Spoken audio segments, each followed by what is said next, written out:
कलयुग को लेकर तमाम तरह की बातें होती रहती हैं। ऐसे में इसे लेकर हर कोई चिंतित ही दिखाई पड़ता है कि आने वाला समय कैसा होगा। ऐसे में आज हम आपको कलयुग से जुड़ी उन खास रोचक बातों को बताएंगे जो अनेक धर्म ग्रंथों में लिखी है। नमस्कार दोस्तों, पुश पॉसिबल यूट्यूब चैनल में आपका दिल से स्वागत है। पंडित सुनील शर्मा के अनुसार ब्रह्मवैवर्त पुराण में कलयुग के बारे में बहुत कुछ बताया गया है। वही अभी कलयुग चल रहा है और द्वापरयुग के समाप्ति के बाद कुल 5000 वर्ष बीते हैं। अधर्म फैलना शुरू हो गया है। ऐसे में अब इंसानों ने एक दूसरे पर भरोसा करना बंद कर दिया है। धर्म ग्रंथों के अनुसार कलयुग में ऐसा समय भी आएगा जब इंसान की उम्र बहुत कम रह जाएगी, युवावस्था समाप्त हो जाएगी। आने वाले समय में 20 की उम्र में ही आएगा बुढ़ापा। ग्रंथों में इस सृष्टि के आरंभ से अंत तक के काल को 4 युगों यानी सतयुग, त्रेतायुग, द्वापरयुग व कलयुग में बांटा गया है। कलयुग के अंत समय को लेकर अनेक धर्म ग्रंथों में कई रोचक बातें लिखी हैं। आइए जानते हैं इस युग से जुड़ी कुछ ऐसी ही बातों को। ज्योतिष ग्रंथ सूर्य सिद्धांत में बताया गया है कि कलयुग 4,32,000 वर्ष तक रहेगा। कलयुग में 16 वर्ष की आयु में ही लोगों के बाल पक जाएंगे और वे 20 वर्ष की आयु में ही वृद्ध हो जाएंगे। युवावस्था समाप्त हो जाएगी।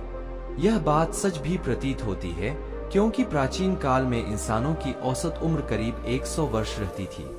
उस काल में 100 वर्ष से कहीं अधिक जीने वाले लोग भी हुआ करते थे, लेकिन आज के समय में इंसानों की औसत आयु बहुत कम 60 से 70 वर्ष हो गई है। भविष्य में भी इंसानों की औसत उम्र में कमी आने की संभावनाएं काफी अधिक हैं, क्योंकि प्राकृतिक वातावरण लगातार बिगड़ रहा है और हमारी दिनचर्या असंतुलित हो गई है। पुराने समय में लंबी उम्र के बाद ही बाल सफेद होते थे, लेकिन आज के समय में युवा अवस्था में ही स्त्री और पुरुष दोनों के बाल सफेद हो जाते हैं। जवानी के दिनों में बुढ़ापे के रोग होने लगते हैं। पुरुष होंगे स्त्रियों के अधीन। भगवान नारायण ने स्वयं नारद को बताया है कि कलयुग में एक समय ऐसा आएगा जब सभी पुरुष स्त्रियों के अधीन होकर जीवन व्यतीत करेंगे। हर घर में पत्नी ही पति पर राज करेगी। पतियों को डांटपट सुनना पड़ेगी। पुरुषों की हालत नौकरों के समान हो जाएगी। गंगा भी लौट जाएगी वैकुंठ धाम।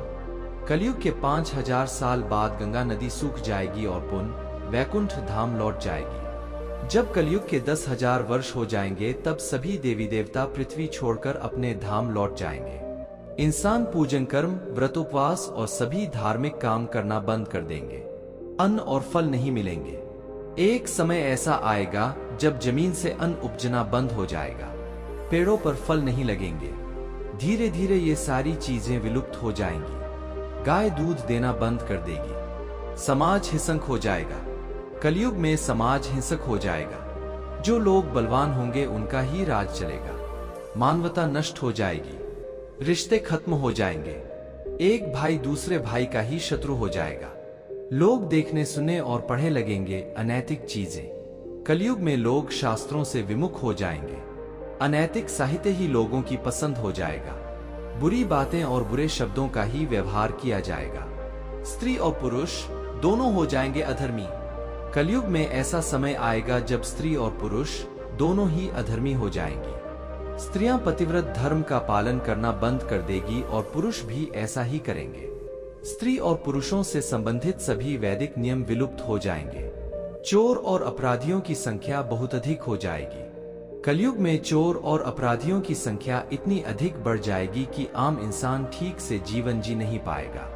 लोग एक दूसरे के प्रति हिंसक हो जाएंगे और सभी के मन में पाप प्रवेश कर जाएगा। कल्कि अवतार करेगा अधर्मियों का विनाश। कलयुग के अंतिम काल में भगवान विष्णु का कल्कि अवतार होगा। यह अवतार विष्णुषा नामक ब्राह्मण के घर जन्म लेगा। भगवान कल्कि सभी अधर्मियों का नाश करेंगे। भगवान कल्कि केवल 3 दिनों में पृथ्वी से समस्त अधर्मियों का नाश कर देंगे और बहुत सालों तक विश्व पर शासन कर धर्म की स्थापना करेंगे। युग के अंत में ऐसे आएगा प्रलय।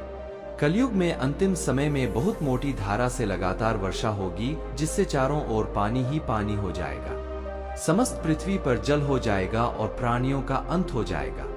इसके बाद 1,70,000 वर्षों का संधिकाल, एक युग के अंत और दूसरे युग के प्रारंभ के बीच के समय को संधिकाल कहते हैं। संधिकाल के अंतिम चरण में एक साथ 12 सूर्य उदय होंगे और उनके तेज से पृथ्वी सूख जाएगी और पुनः सत्ययुग का प्रारंभ होगा। धर्म ग्रंथों के अनुसार जब जब धर्म की हानि होती है, ईश्वर अवतार लेकर अधर्म का अंत करते हैं। हिंदू धर्म में इस संदेश के साथ अलग अलग युगों में जगत को दुख और भय से मुक्त करने वाले ईश्वर के कई अवतारों के पौराणिक प्रसंग हैं। दरअसल इनमें सच्चाई और अच्छे कामों को अपनाने के भी कई सबक हैं। साथ ही इनके जरिए युग के बदलाव के साथ प्राणियों के कर्म, विचार व व्यवहार में अधर्म और पाप कर्मों के बढ़ने के भी संकेत दिए गए हैं। आपको ये कहानी कैसी लगी हमें कमेंट करके जरूर बताएं और साथ ही इस वीडियो को लाइक करें और ऐसी और कहानी सुनने के लिए पुश पॉसिबल यूट्यूब चैनल को सब्सक्राइब करें। तब तक मिलते हैं हम आपसे ऐसी ही एक और प्रेरणादायक कहानी के साथ अगले दिन। धन्यवाद।